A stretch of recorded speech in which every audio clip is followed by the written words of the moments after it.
All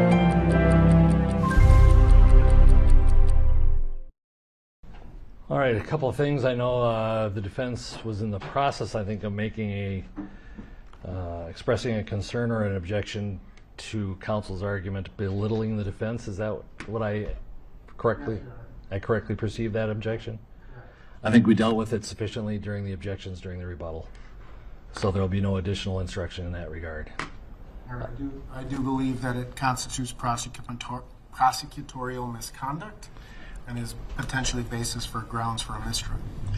Okay, I think the use of the word nonsense was what you're talking about originally. Originally, Your Honor, but then in rebuttal there were repeated comments about how we were, and implications that we were shading was one example, that we were creating Halloween stories was another example, that these were stories, and that was a repeated comment. Stated that we misrepresented facts and put words into Dr. Baker's mouth, that we made several statements that they put forth as stories. After the court instructed him to stop using the word stories, he clarified that it's just fabricated facts. And so there were multiple references to that, that we were shading the truth, right? I mean, and again, so multiple objections. This is essentially governed by State versus McDaniel. And the final argument to the jury, a prosecutor is governed by a unique set of rules which differ significantly from those governing counsel in civil suits, and even those governing defense counsel in the very same criminal trial.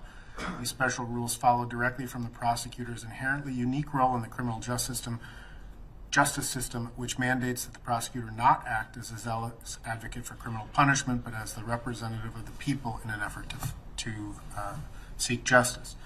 For example, that when a prosecutor argues that a defense is meritless, she cannot belittle the defense either in the abstract or suggesting that the defense was raised because it was the only defense that would succeed. So there's lots of law in this, Your Honor, and essentially these comments, the repeated comments, constitute prosecutorial misconduct. I'll note for the record that I overruled the first objection when Mr. Blackwell used the word story because it was isolated and in its context it did not seem to me to be belittling. However, the continued use of it, I did sustain the ultimate objection that counsel made to the use of the word stories and instructed the jury to disregard it. Also on shading the truth, that I sustained the objection and instructed the jury to disregard it. I'm not making any findings as to whether it was the type of prosecutorial misconduct that would result in a mistrial. I think it was adequately addressed by the court's instruction to disregard. All right.